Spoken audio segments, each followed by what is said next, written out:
તત્વો એ 9 ઘરમાંથી કોઈ અસામાજિક હતું નહીં। બીજું કે દબાણ તમને 11 નંબરના વોર્ડમાં જ કેમ દેખાય જ્યારે 25 વર્ષથી લોકમાતા લડબી ખોવાઈ છે।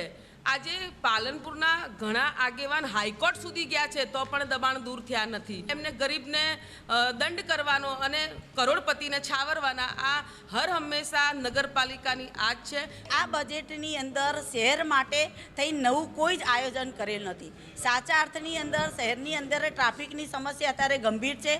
શહેરના નગરપાલિકા દ્વારા આ બજેટની અંદર નવા પે પાર્કિંગ, નવા સર્કલ, પાલનપુર શહેરનો જે નવો વિસ્તાર પેલી બાજુ જે છે એમાં કોઈ નવા બગીચા, લાઇબ્રેરી એનું આયોજન થવું જોઈએ એ બિલકુલ લીધેલ નથી। એટલે એ પ્રમાણે બોગસ બજેટ છે। અમે એને નકારીએ છીએ અને પ્રમુખ અધ્યક્ષશ્રીએ આ બજેટની રજૂઆત અમે નગરપાલિકાના પ્રતિનિધિ, શહેરના પ્રતિનિધિ છે ત્યારે અમારી રજૂઆત સાંભળવી જોઈએ, પણ તે લોકો મંજૂર કરીને અહીંયાથી ઊભા થઈ ગયા છે। બોર્ડ ચાલુ થયું ત્યારથી લઈ અને એમનો ઉબાળો ચાલુ થઈ જવામાં એમને ચાલુ કરી દીધો।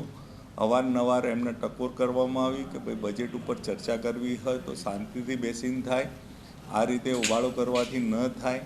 3-4 વખત ટકોર કરવા છતાં પણ એમને ઉબાળો ચાલુ રાખ્યો અને આ પ્રકારે એમને ગમે તે હોય એમને પણ પછી આ રીતે બજેટમાં કંઈક ફાડી નાખ્યું એવું જાણ્યું।